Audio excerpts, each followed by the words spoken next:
2024 के आम चुनाव बस करीब ही हैं। इस बार भी मुकाबला भारतीय जनता पार्टी बनाम अन्य दलों के बीच ही है, जिसमें कांग्रेस मुख्य भूमिका में होगी।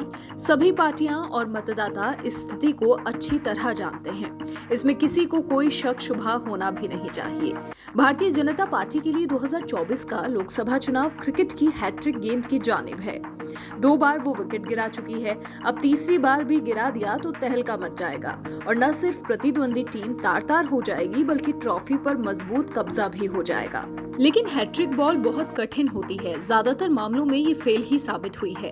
हाँ, नया बल्लेबाज ही हड़बड़ाकर ऊट पटांग खेल जाए तो आउट होना निश्चित है। 2024 के चुनाव में ऐसा होता ही नजर आ रहा है। हैट्रिक गेंद खेलने के लिए राहुल, ममता, नीतीश, केसीआर, स्टॉलिन, केजरीवाल जैसे स्टार खिलाड़ी तैयार दिखते हैं।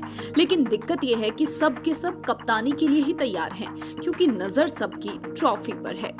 यही सबसे बड़ी दिक्कत है। जैसा कि अंग्रेजी में कहावत है, too many cooks spoil the broth, यानी जब कई खानसामे जुड़ जाते हैं तो खाना खराब ही हो जाता है। स्वाभाविक रूप से भाजपा के सामने एकल पार्टी के रूप में सिर्फ और सिर्फ कांग्रेस ही है।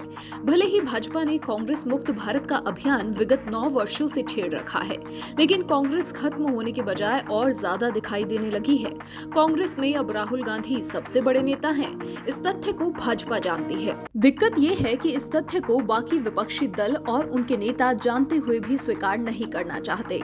ममता, स्टॉलिन, केसीआर, अरविंद केजरीवाल, नीतीश, इनमें से कोई हैट्रिक गेंद खेलकर ट्रॉफी किसी अन्य यानी राहुल के हाथ में नहीं जाने देना चाहता। प्रतिद्वंदी खिलाड़ी आपस में इतना उलझे हुए हैं कि वो अपनी हरकतों और खींचतान से भाजपा यानी मोदी को 2024 की ट्रॉफी खुद ही भेंट दे देंगे। भाजपा को पता है कि 2024 आसान नहीं होने वाला, विपक्षी भी ये जानते हैं, लेकिन क्या करें, मजबूर हैं कि जिसके चांस ज्यादा है वो कप्तान उनको मंजूर नहीं और उनकी खुद की ओवरऑल कप्तानी जनता को मंजूर नहीं। अब यहाँ 2 अपवाद भी हैं। विपक्षी टीम में ओवरऑल कप्तानी के लिए 2 ही प्रत्याशी सबसे मजबूत नजर आते हैं अपने ट्रैक रिकॉर्ड के चलते। ये हैं नवीन पटनायक और नीतीश कुमार। इनके इर्द गिर्द न ईडी है, न सीबीआई और न ही इनकम टैक्स। बेदाग छवि, बेहतरीन परफॉर्मेंस और आम स्वीकार्यता, लेकिन दोनों ही चाह कर भी अपने अपने राज्य छोड़ना नहीं चाहते। नवीन बाबू ने अपने ओडिशा को भुखमरी और गरीबी से खींचकर एक संपन्न और अग्रणी राज्य बना दिया है। भारत में खत्म हो रही हॉकी को ओडिशा का गौरव बना दिया है। कालाहांडी को ध्यान का प्रमुख उत्पादक बना दिया है। भुवनेश्वर, पुरी के मंदिर कब के वाराणसी के कॉरिडोर सरीखे बन चुके हैं। काम है, डिंडोरा नहीं है। नीतीश बाबू आज भले ही लालू की पार्टी से हाथ मिलाए हुए हैं, दोस्ती है, लेकिन वो जानते हैं उन्होंने अगर दिल्ली की ट्रॉफी के चक्कर में बिहार को लालटेन के हवाले कर दिया तो जंगल राज की वापसी होते समय नहीं लगेगा। जिस बिहार को उन्होंने बमुश्किल बचाया है वो उसी पुरानी गलीच हालत में मुकम्मल हो जाएगा। नीतीश कुमार 22 फरवरी 2015 से बिहार के मुख्यमंत्री हैं। इससे पहले उन्होंने 2005 से 2014 तक और 2000 में एक छोटी अवधि के लिए कार्यकाल संभाला था। उनका काम ही ऐसा है कि उन्हें सुशासन बाबू नाम से नवाजा गया है। चलिए अब जरा देखते हैं कि कौन कितने पानी में है। कांग्रेस 138 साल की हो चुकी कांग्रेस आज भी भारत की प्रमुख राजनीतिक पार्टी है। आजादी से लेकर 2014 तक 16 आम चुनाव में से कांग्रेस ने 6 में पूर्ण बहुमत जीता है और 4 में सत्तारूढ़ गठबंधन का नेतृत्व किया है। अतः कुल 49 वर्षों तक वो केंद्र सरकार का हिस्सा रही है। ये कम समय नहीं है। भारत में कांग्रेस के 7 प्रधानमंत्री रह चुके हैं। पहले जवाहरलाल नेहरू 1947 से 1965 तक थे, बाद में मनमोहन सिंह 2004 से 2014 आखिरी थे। 2014 के आम चुनाव में कांग्रेस ने आजादी से अब तक का सबसे खराब आम चुनावी प्रदर्शन किया और 543 सदस्यीय लोकसभा में केवल 44 सीट जीती। 2019 के आम चुनाव में भी कांग्रेस को करारी हार का सामना करना पड़ा। 2021 का साल पार्टी के लिए कठिन रहा, क्योंकि किसी भी विधानसभा चुनाव में पार्टी कोई करिश्मा नहीं दिखा सकी। आप और अरविंद केजरीवाल बीते 10 साल में आपका प्रदर्शन भाषण ऐतिहासिक रहा है। दिल्ली में भ्रष्टाचार विरोधी मंच से निकली एक राजनीतिक पार्टी कागजों में एक बड़ी ताकत दिखाती है।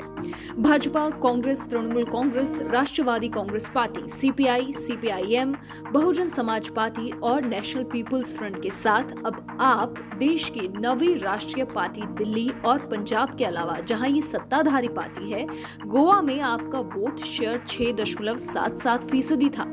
गुजरात सोने पर सुहागा बन गया और कुल डाले गए वोटों का 13% वोट और पर्याप्त सीटें हासिल की। इसके पहले दिल्ली नगर निगम चुनाव में आपने भाजपा को हराकर शानदार जीत हासिल की। पार्टी ने पहले ही गुजरात में नगर निकाय चुनाव में सूरत में 27 सीटें जीतकर पैर जमा लिए हैं। मात्र 9 साल पहले अस्तित्व में आई आम आदमी पार्टी की 2 राज्यों में सरकार है। 1 लोकसभा सीट, 3 राज्यसभा सीट और 156 विधायक हैं। इस रफ्तार से भारत में शायद ही कोई राजनीतिक दल आगे बढ़ा है। आपकी राष्ट्रीय महत्वाकांक्षा नई नहीं है। 2013 में दिल्ली में 28 सीटें जीतने के कुछ महीनों बाद उसने 2014 के लोकसभा चुनाव में 400 सीटों पर चुनाव लड़ने का फैसला किया। उसने 4 सीटें जीती थी। ये सभी पंजाब में थी। 2024 के लिए आपके पास दिखाने को अपना ट्रैक रिकॉर्ड भी है। वो लोगों को बता सकती है कि आप जीत सकती है। लेकिन अरविंद केजरीवाल कप्तान मटेरियल नहीं है। टीम के बाकी मेंबर उनको न अपना नेता मानते हैं और ना ही मानेंगे। ये बड़ी दिक्कत है। टीएमसी और ममता बनर्जी विपक्षी नेतृत्व की सबसे अग्रणी प्लेयर हैं। बंगाल में एक के बाद एक जीत दर्ज करके उन्होंने अपना रुतबा और रसूख बहुत बड़ा कर लिया है। 2021 में ममता के नेतृत्व में पार्टी ने 294 सीटों में से 213 सीटें जीती। ये 2016 की तुलना में 2 अधिक थी और पहली बार 2011 में वामपंथी शासन को उखाड़ फेंकने की तुलना में 29 अधिक। ममता 2011 से लगातार बंगाल के मुख्यमंत्री हैं। इसे वो अपने दिल्ली की ख्वाहिश के लिए सबसे बड़ा प्लस पॉइंट समझती हैं। दिक्कत ये है कि बंगाल के बाहर ममता की पार्टी कोई करिश्मा नहीं दिखा सकी। तमाम विधानसभा चुनाव इसके गवाह हैं। जहां तक विपक्षी एकता की बात है तो पश्चिम बंगाल में हाल ही में हुए उपचुनाव में ममता की पार्टी को झटका लगा था, जहां कांग्रेस ने सीपीएम के समर्थन से टीएमसी को हराकर सागरदिघी विधानसभा सीट जीती। इस हार के बाद ममता बनर्जी ने साफ कहा कि उनके उम्मीदवार को हराने के लिए कांग्रेस, सीपीएम और भाजपा की एक साजिश थी। तब उन्होंने 2024 में अकेले या बल्कि लोगों के गठबंधन के साथ लड़ने और जीतने की कसम खाई थी। ममता काफी पहले से ही विपक्षी एकता और उसके नेतृत्व के लिए हाथ पैर मार रही हैं, लेकिन बात नहीं बन रही। उन्होंने नीतीश से लेकर नवीन पटनायक तक सबको लामबंद करने की कोशिशें की हुई हैं। केसीआर और बीआरएस के चंद्रशेखर राव या केसीआर 2 जून 2014 से तेलंगाना के मुख्यमंत्री हैं। उन्होंने अपनी राष्ट्रीय आकांक्षा कई बार जाहिर की है। इसी क्रम में अपनी पार्टी तेलंगाना राष्ट्रीय समिति का नाम बदलकर भारत राष्ट्रीय समिति कर दिया है। केसीआर सिद्दीपेट से विधायक तथा महबूबनगर और करीमनगर से सांसद रह चुके हैं। वो केंद्र में श्रम और नियोजन मंत्री भी रह चुके हैं। उनकी तेलंगाना राष्ट्रीय समिति कांग्रेस के साथ 2004 में लोकसभा चुनाव लड़ी थी और उसे 5 सीटें मिली। साल 2014 में जब अलग तेलंगाना राज्य बना तो वो पहले मुख्यमंत्री बने। इस चुनाव में उनकी पार्टी ने 119 में से 63 सीटों पर जीत हासिल की। 2018 के अंत में हुए दूसरे विधानसभा चुनाव में उनकी पार्टी ने 88 सीटों पर जीत दर्ज की। दोनों चुनाव में कांग्रेस मुख्य विपक्षी पार्टी बनकर उभरी। 2014 में कांग्रेस के पास 21 सीटें थी, वहीं 2018 में कांग्रेस के पास 19 सीटें रह गई। 2019 में लोकसभा चुनाव हुए तो राज्य की 17 सीटों में से भाजपा के पास 4 सीटें आई। डीएमके और स्टॉलिन 1967 में जब द्रविड़ मुन्नेत्र कड़गम ने मद्रास राज्य में विधानसभा चुनाव जीता तो ये भारत में पहली क्षेत्रीय राजनीतिक पार्टी थी। 1957 में केरल में भारतीय कम्युनिस्ट पार्टी के बाद दूसरी गैर कांग्रेसी पार्टी थी जो स्वतंत्र रूप से सत्ता में आई थी। इसकी मजबूती क्षेत्रीय तमिल पहचान के विचार को आगे बढ़ाना, सामाजिक न्याय और समाज के सभी वर्गों विशेष रूप से महिलाओं के सशक्तिकरण के लिए काम करना रहा है।